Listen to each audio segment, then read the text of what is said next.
to all of you. Welcome to iCAT 2020. Here we discuss the Press Information Bureau important news. आज 19 अगस्त की news देखेंगे क्या क्या important है।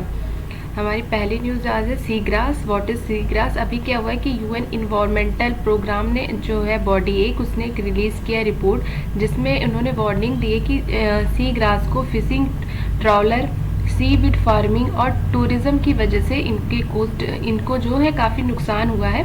और कीनिया के कोस्ट में जो सी ग्रास पाई जाती है वहाँ पे इनको थ्रेट देखा गया है। किससे थ्रेट देखा गया है? सीवीड फार्मिंग से, फिशिंग ट्रॉलर से और टूरिज्म से। तो सी ग्रास क्या होती है देखेंगे। सी ग्रास एक फ्लावरिंग मरीन प्लांट है जो कि सरवाइव करती है मरीन कंडीशन में।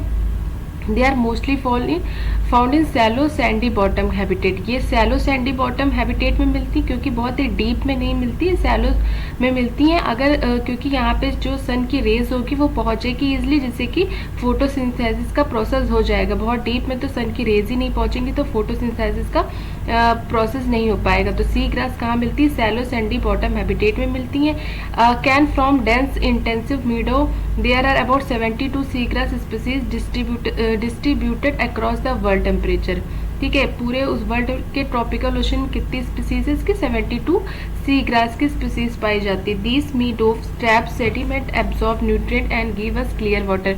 ये क्या करती है? सेडिमेंट और जितने भी न्यूट्रिएंट होते हैं उनको एब्जॉर्ब कर देती है और जो हमारा पानी है उसको साफ कर देती है, यानी कि क्लीन वाटर को हमें क्लियर वाटर को प्रोवाइड कराती है। तो देखते कीनिया के कोस्ट में इसका थ्रेट देखा गया। तो कीनिया जो है ये अफ्रीका में है, अफ्रीका के ईस्ट कोस्ट में है ये कीनिया है। तो अगर क्वेश्चन ये पूछा जाए क्या कीनिया लैंड लॉक्ड कंट्री है, तो आंसर होगा गलत, क्योंकि ये लैंड लॉक्ड कंट्री नहीं है। इंडियन ओशियन से इसका जो बॉर्डर है वो लगता है। ठीक है, नेक्स्ट देखते हैं। There are a source of food, shelter, nursery area for many organisms including commercial important fish।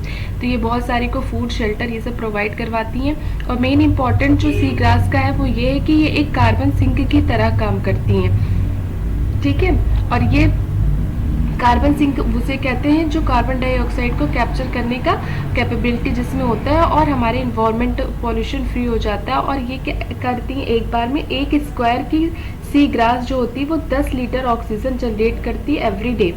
ठीक है, और इसको लंग्स ऑफ द सी भी बोलते हैं। तो अगर क्वेश्चन है लंग्स ऑफ द सी किसको कहते हैं, तो lungs of the sea grass को कहते हैं। ठीक है, नेक्स्ट देखते हैं। नेक्स्ट है thermometer in death valley California show highest global temperature over 100 year. अभी क्या हुआ है, जो हमारा डेथ वैली है ये कैलिफोर्निया के ईस्ट में पड़ता है यूएसए में। तो यहाँ पे सबसे ज़्यादा टेम्परेचर जो है वो देखा गया है अब तक पूरे अर्थ में सबसे ज़्यादा टेम्परेचर काउंट किया गया 54.4 सेल्सियस और 129.9 यानी कि अप्रॉक्स 130 डिग्री फ़ारेनहाइट में। तो ये पड़ता कहाँ पे डेथ वैली? ये मोहावे डेजर्ट के नॉर्थ में है और मोहावे डेजर्ट जो है ग्रेट बेसिन डेजर्ट का पार्ट है। तो इसकी लोकेशन देखेंगे मैप में, ये हमारा डेथ वैली है और ये हमारा कैलिफोर्निया। तो कैलिफोर्निया के ईस्ट में है और ये पैसिफिक ओशियन है और ये हमारा मैक्सिको है। ठीक है, तो इसका जो बॉर्डर है डेथ वैली का कहाँ से लिखता है? Pacific ocean. आप डेथ वैली और डेड सी में कंफ्यूज मत होइएगा, क्योंकि डेथ वैली जो है वो कैलिफोर्निया में है और जो डेड सी है वो इजराइल में है। ठीक है, नेक्स्ट देखते हैं। नेक्स्ट है positive pay mechanism. What is positive pay mechanism? अभी क्या हुआ, रिसेंट में आरबीआई ने इंट्रोड्यूस किया new positive pay mechanism to make cheque payment safer and reduce instances of fraud. देखो होता क्या है इसमें, बहुत ही सिंपल है।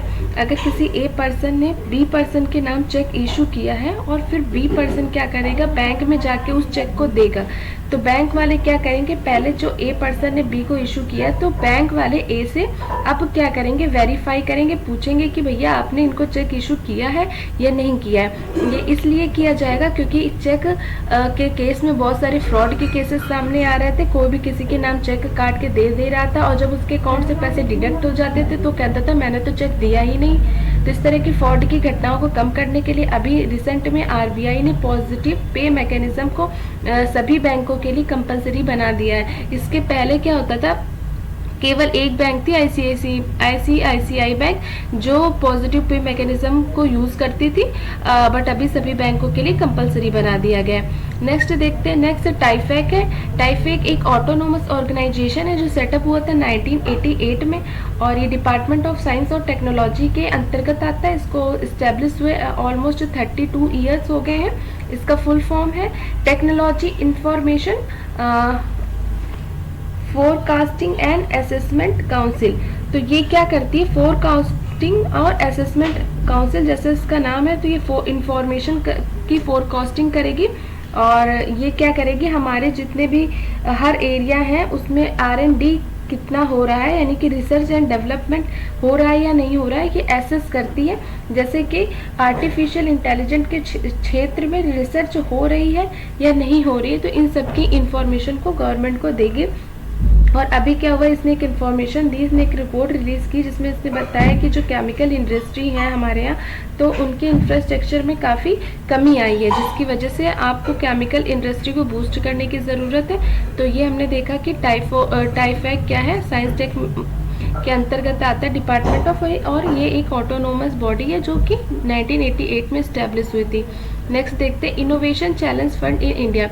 Innovation challenge fund in India क्या है, अभी यूके की गवर्नमेंट ने लॉन्च किया है 3 मिलियन इनोवेशन चैलेंज फंड, मतलब इसका एक 3 मिलियन पाउंड का इनोवेशन चैलेंज फंड इंडिया के साथ यूके गवर्नमेंट ने साइन किया है। ये कौन से प्रोजेक्ट के तहत यूके ने हमें 3 मिलियन पाउंड का ये चैलेंज फंड दिया है, यूके इंडिया टेक फाइनेंस एक प्रोजेक्ट चल रहा था 2016 में, तो उसके अंतर्गत ये दिया गया है। इनोवेशन चैलेंज फंड जो है वो क्या करेगा, इनकरेज करेगा इंडस्ट्री को और एकेडमिया को हमारी, जिससे कि डेवलपमेंट सोल्यूशन लाया जा सके हमारे यहाँ सोशल, इकोनॉमिक और इन्वायरमेंटल चेंजेस के लिए, ठीक है।